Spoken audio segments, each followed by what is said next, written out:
What's up, YouTube? It's been a while. It's been a long time. Basically, reason for the long hiatus. Really kind of just had to take some time off. Had to save some money, pay off some bills. Usual life stuff that, kind of takes priority over this stuff.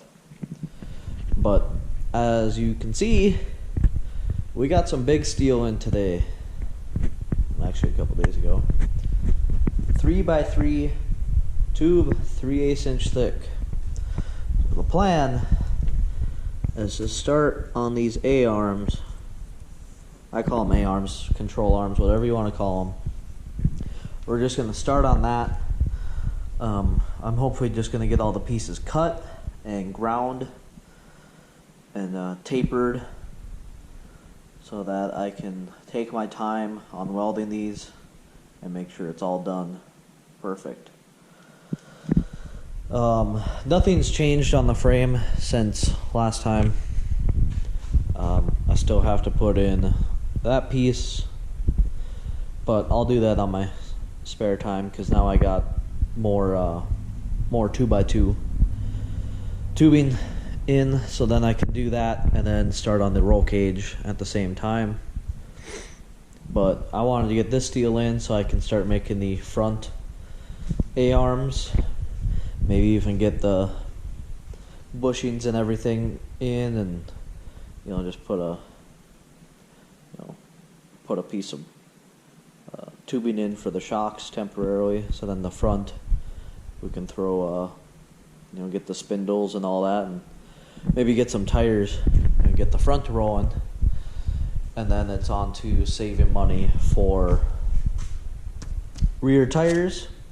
Each of these I looked up are like $800 a piece, so I'm gonna get 2 rear tires so then I can get them side by side, get custom dually rims made, so then I can figure out lengthwise of my axle, so I can get an axle made, so then I can get the rear suspension all figured out and the 4-link made.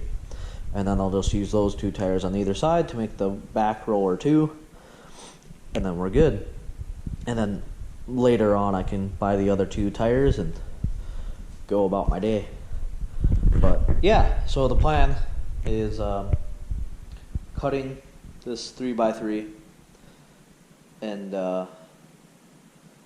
getting it ready for welding, and then probably welding. I might need more gas now that I think of it, but whatever. Yeah, that's the plan. Sorry it's been so long.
Alright, so after cutting up all our pieces, we now have the 3 main pieces for our front A-arms done. Here we got the passenger side. This is flipped just because of the way I had to cut it in the bandsaw, but we got your back piece, which will be welded to your bushings, which will then hook up here. Your long slant, I call it, which will actually be here, and then the brace But here's after it's been cut. You got all your sharp points, all your meeting. And on for the driver's side, I've already beveled all the spots needed. But yeah, this way it's gonna weld a lot better. You get better penetration. Yeah, start welding.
Well, I think it's been a good couple days of work.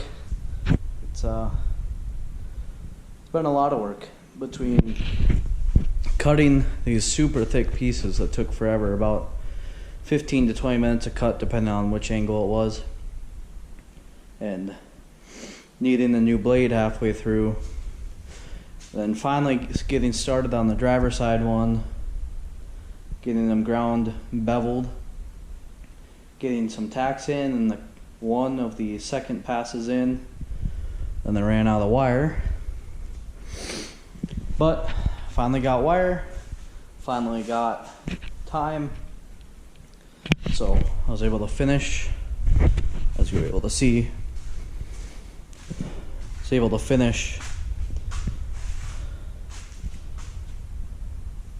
driver's side.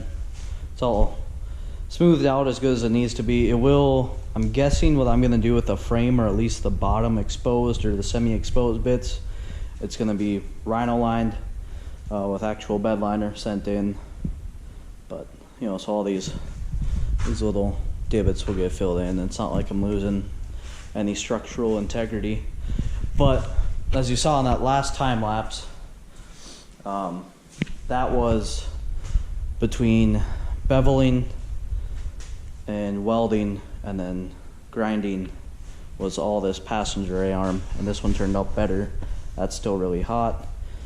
I made that mistake on the driver's side too. When I finished those 2 welds I was doing, let's get some light. There we go. I just kind of rested my hand on it. Didn't think anything about it. It was there for a 1/10 of a second, and that's all that was needed for it to blister and hurt like a son of a. But yeah, so the whole last time lapse was the cutting, not the cutting, you saw enough cutting, the beveling, welding, and grinding portion. And I'm pretty happy with how long this took me, because between breaking a blade and running out of wire, that's the regulator, but that's what it's saying is how much is left in the tank. So I was scraping the bottom of the barrel on this tank, and I really didn't want to have to stop and wait till Monday to get more gas and then finish this. I wanted to post this tomorrow. So yeah, that's been the process for these A-arms so far. I think the next thing I'm gonna do is I'm gonna get some tabs laser cut out for the A-arm side, and then on the frame side, main frame side, I'll get all the tabs and everything for the bushings. I should be able to get the tower on these A-arms for the shocks to mount to. And then I might be able to throw these on, and then I'll just put a piece of chain in where the strut will be, and just have a general feel of what this front end's gonna look like. It's gonna be nice, kind of looking at it and not having the super square front end. And then actually these will be the first movable parts. Everything else has just been solid welds. These will be the first movable parts on the frame itself. Fun times. It's taken a while. It takes a lot of time, a lot of money. I don't have a whole lot of both. But thanks for watching, guys. See you in the next one.